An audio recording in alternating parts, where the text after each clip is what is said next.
bonjour, bonsoir, je ne sais pas à quelle heure vous prenez la vidéo.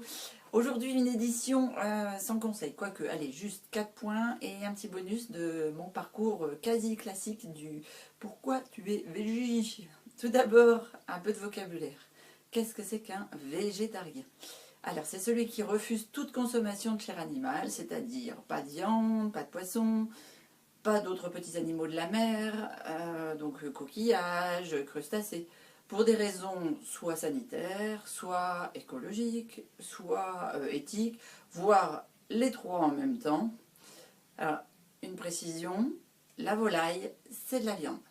Ben oui, je dis pas ça pour me moquer de toi, hein. Juste une fois, une anecdote parmi tant d'autres.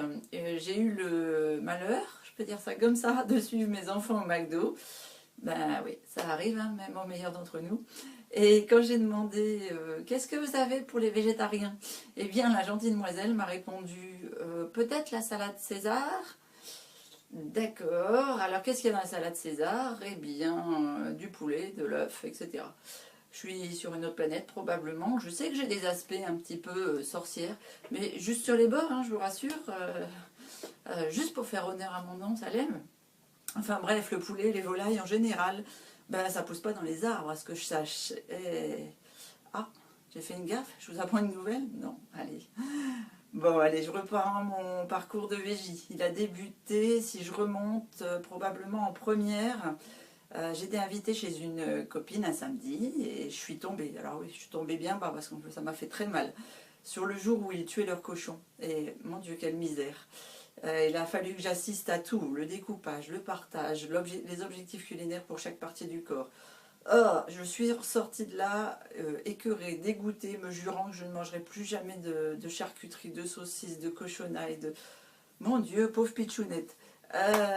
J'aurais tellement voulu pouvoir le sauver. Et puis si je réfléchis bien, en fait, il y a déjà eu un autre déclic avant, mais qui ne m'a pas fait basculer dans le végétarisme. Mais simplement pendant mes années collège que je faisais par correspondance, puisque mes parents étaient en Algérie, je m'occupais alors d'animaux à la maison, une poule, des lapins, etc. Et puis lors d'un repas dominical, j'ai découvert qu'on mangeait mes bébés. Vous savez, mes lapins avaient eu des petits, et quelques mois après, et ben en fait, mes parents m'avaient servi un lapin à midi. Quand j'ai découvert que ça venait de mon jardin, j'ai dit plus jamais je touche la viande blanche. Donc voilà, mon aversion pour la viande est venue progressivement. Aujourd'hui, elle est complètement répulsive, l'odeur, etc. Je ne supporte plus. Jusqu'à mes grossesses, j'en ai mangé très peu. Et en fait, là, je me suis mise à surveiller mon alimentation. Mais je pensais encore, comme une toute bonne élève que je fus, ne crois pas tout ce qu'on me dit surtout, hein, que la viande et le poisson, c'était indispensable à ma survie. Et là, j'ai plongé tête baissée dans les exceptions. Je me suis mis à lire des études, des enquêtes, vous savez, tout ce qui est un peu houleux, controversé, tyrannique envers l'alimentation traditionnelle. Et mon parcours fut jonché en fait d'embûches. Et j'en apprends encore aujourd'hui hein, sur le végétarisme et le végétalisme. Tout d'abord parce que la vie, bah, c'est pas forcément une chose simple, ce n'est pas non plus un long fleuve tranquille en général, mais qu'en plus on nous tend des pièges partout, partout, partout. Ben oui. D'abord, il faut faire attention à ce qu'on appelle l'industriel ou le lobbyiste. Il est très pervers et le parcours du végétarien, il est semé d'embûches. Un exemple de plus en plus connu, je pense, oui, effectivement, si j'en discute avec les personnes autour de moi, tu trouves de la gélatine animale, autrement dit de la graisse, en général de porc, mais aussi de mouton ou de poisson. Les gens qui y sont allergiques le savent bien. Dans la majorité des bonbons traditionnellement, mais aussi tout ce qui est dessert allégé. Vous savez, ça les rend crémeux, moelleux, onctueux. Mais on les retrouve aussi dans les gélules des médicaments, ce qui est chose qui se sait moins.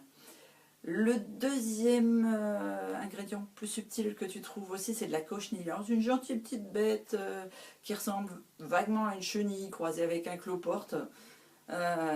Et ça se retrouve dans beaucoup de produits industriels, mais aussi des produits bio.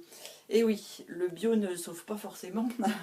Pour ajouter une jolie touche de rouge, alors on trouve ça dans les sauces tomates, on trouve ça dans les sirops, vous savez, grenadines, fraises, tout ce qui est bonbons, etc. Bref, tout ce qui est coloré en rouge.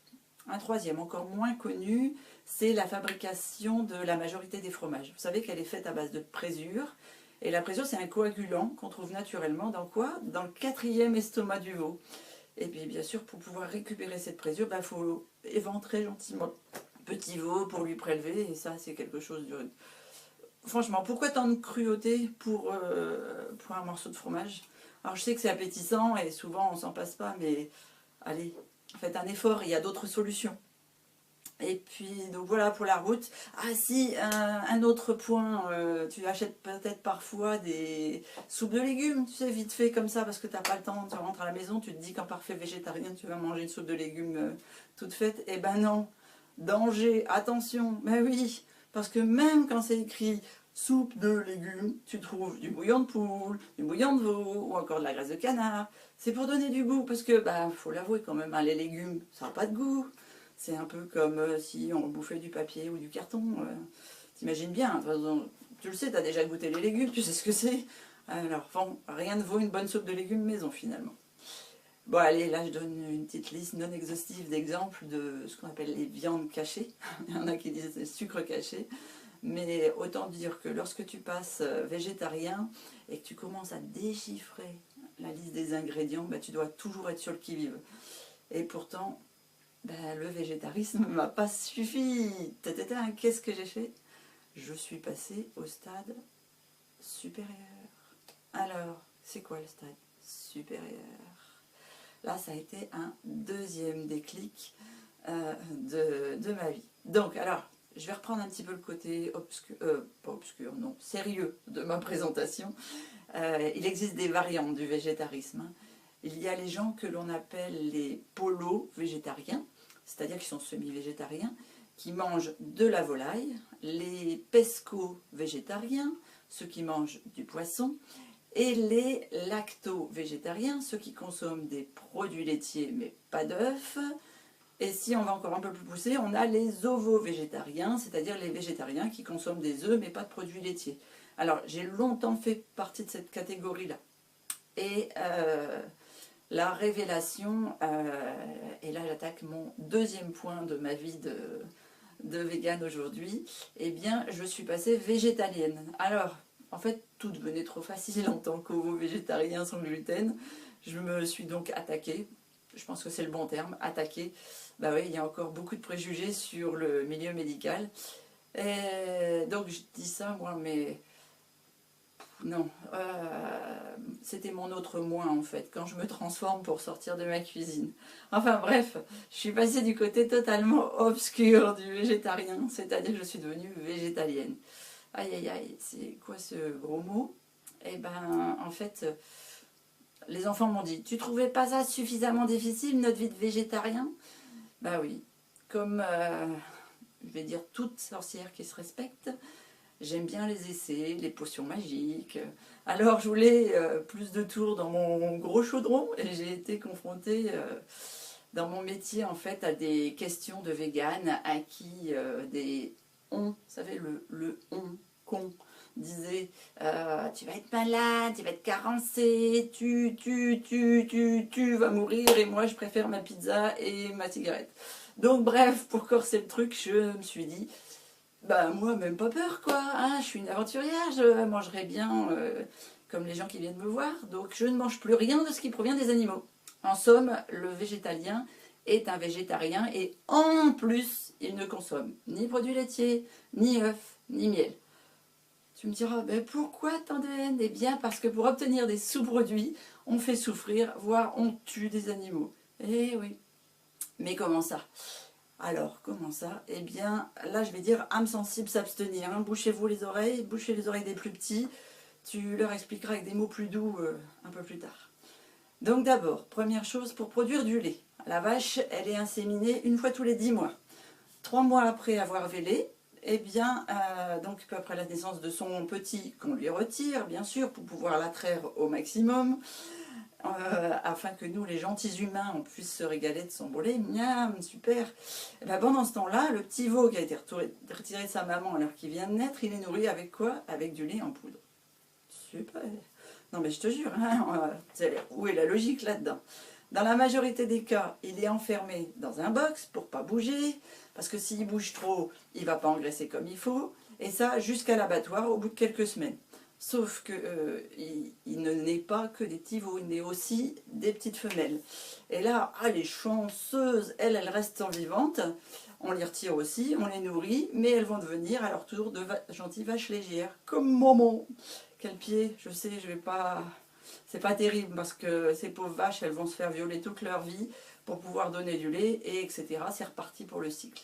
Alors, ces vaches, en fait, elles finissent par être épuisées et au lieu de produire 30 à 40 litres de lait par jour, comme on leur demande aujourd'hui, contrairement aux années 70-80 où elles produisaient 15 litres, et bien ça devient des vieilles vaches. Et alors là, joyeusement, youpla, on les emmène vers l'abattoir pour être vendus sous l'appellation bœuf. Bah oui, tu sais, ton bœuf, il n'a pas souvent eu de 1, vous êtes d'accord déjà? Bah alors là, une vache, c'est pareil, elle n'en a pas.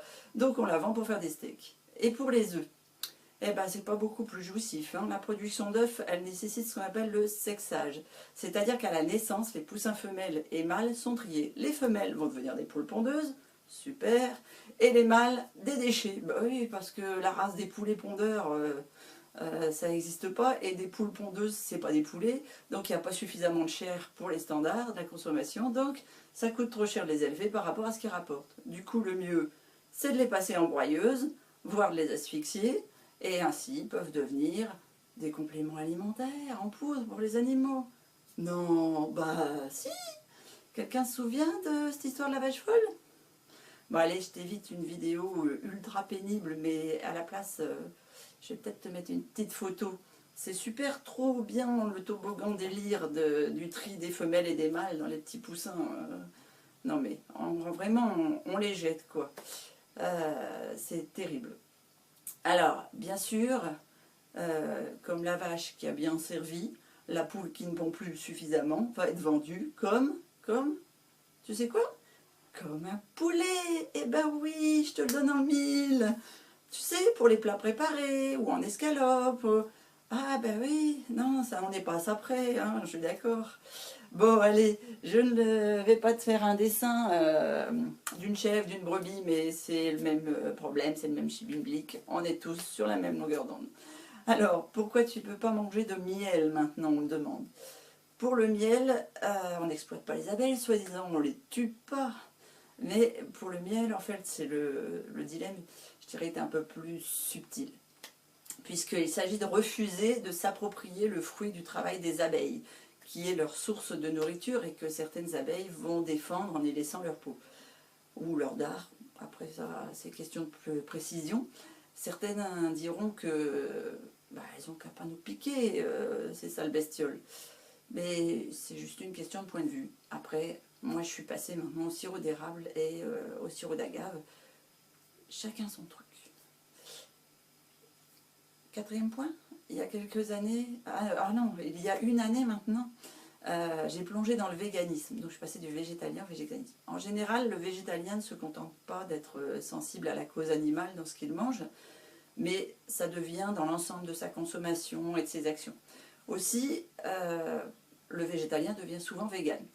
Donc le vegan, c'est un végétalien, mais en plus, il n'utilise pas tout ce qui provient des animaux.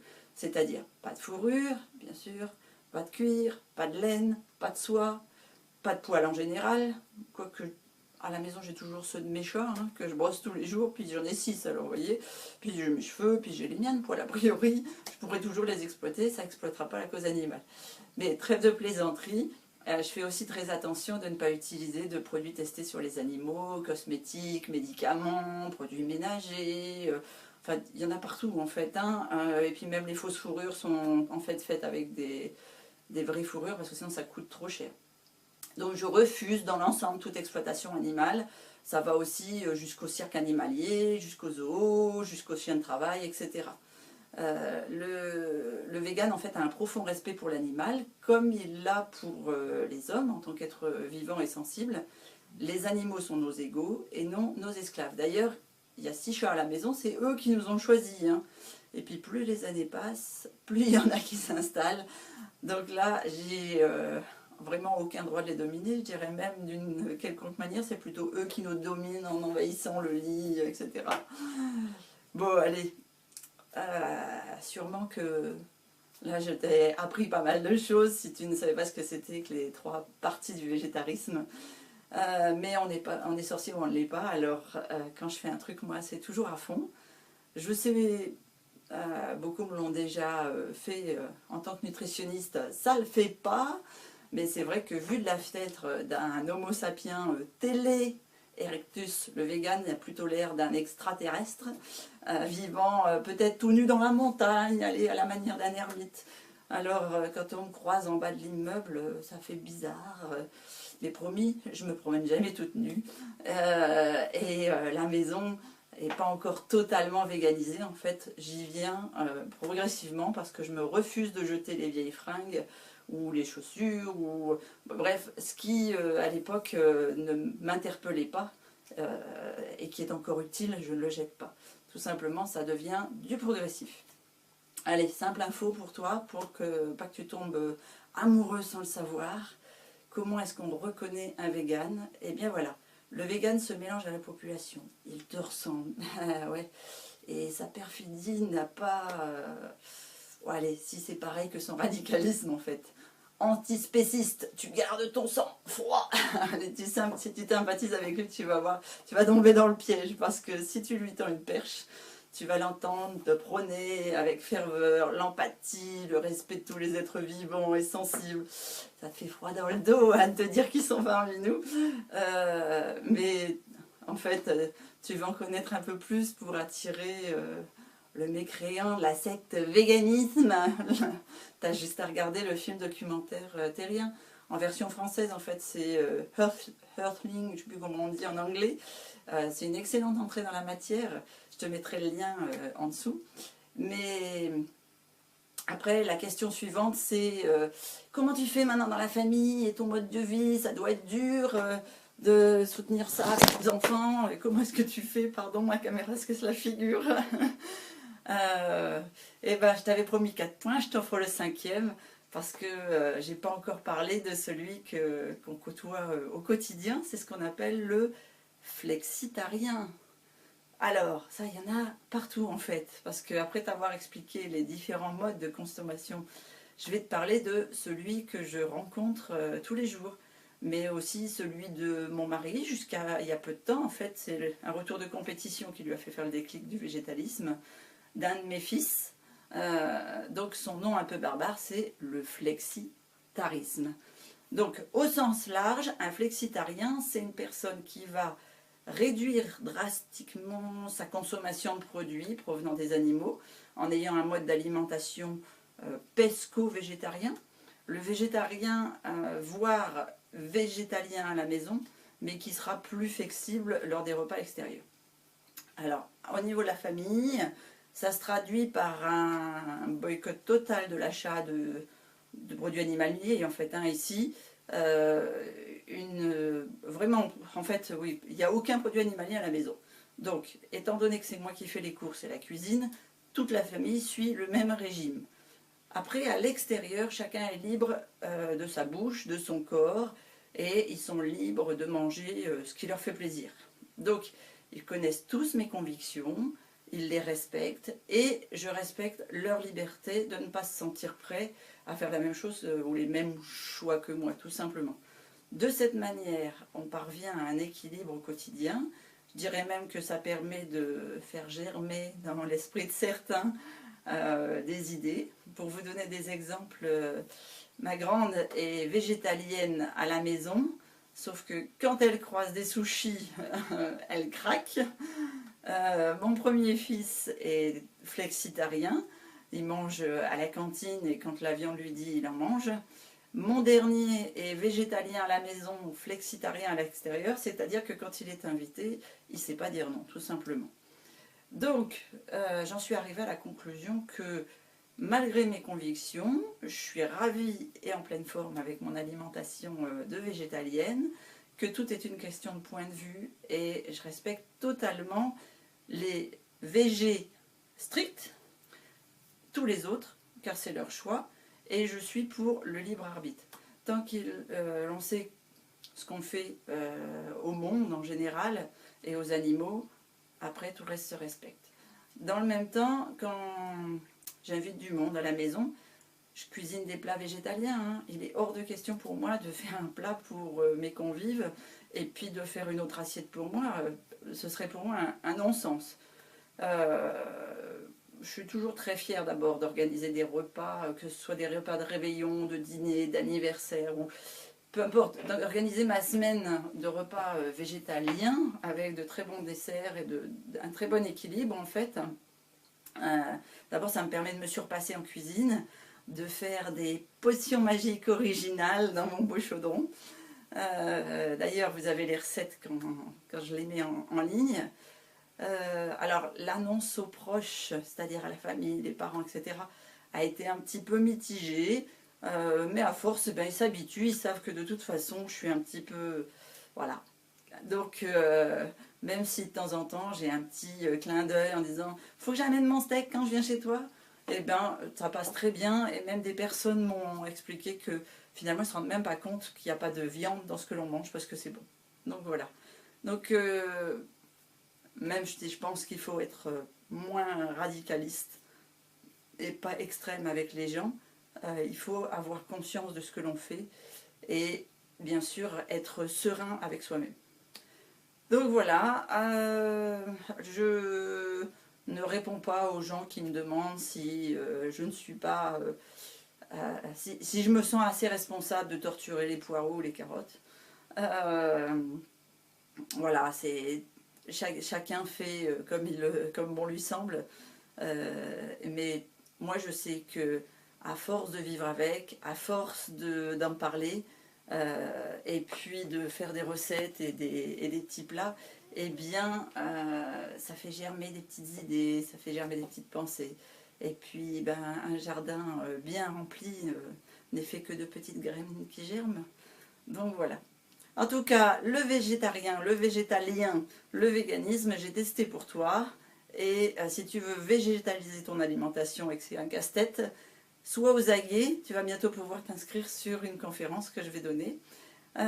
Ensuite, même si les habitudes nous rappellent que soi-disant il faut une protéine animale d'un côté, les légumes de l'autre, les féculents de l'autre, c'est un modèle qui parfois est difficile à modifier chez les gens, mais en expliquant correctement pourquoi il y a cet aspect au niveau de la planète et au niveau du corps, des habitudes alimentaires, du respect de soi-même, et puis avec mes 53 kilos pour 1,68 m et mes 50 ans, je pense que je peux donner exemple de bonne forme et de bonne santé. Voilà.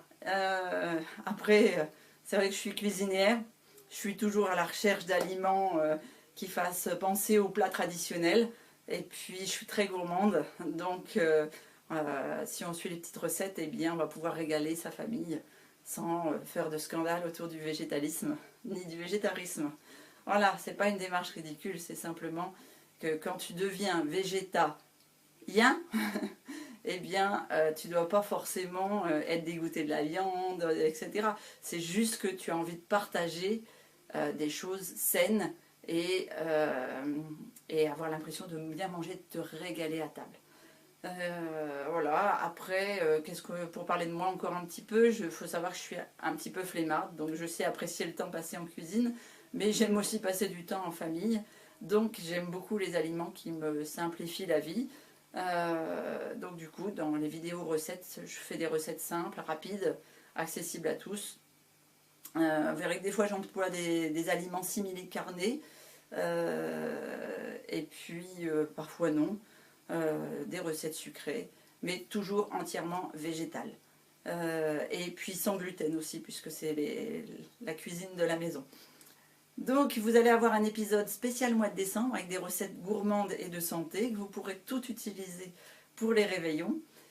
Maintenant, je ne sais pas où il va se trouver, mais il va y avoir un petit lien pour cliquer. Pour répondre à un petit sondage, en fait, un petit questionnaire sur votre type d'alimentation, etc.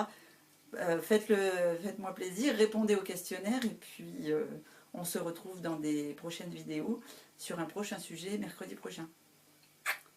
Ciao ciao, à tout bientôt.